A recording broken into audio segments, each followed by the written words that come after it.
तू करेला सके पिया, राउर है रौरे बहक पिया,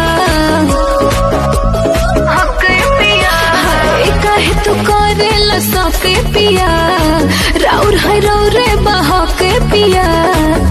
कहता निखा के क्रिया माथे हाथे धर के, कहता निखा के क्रिया माथे हाथे धर के।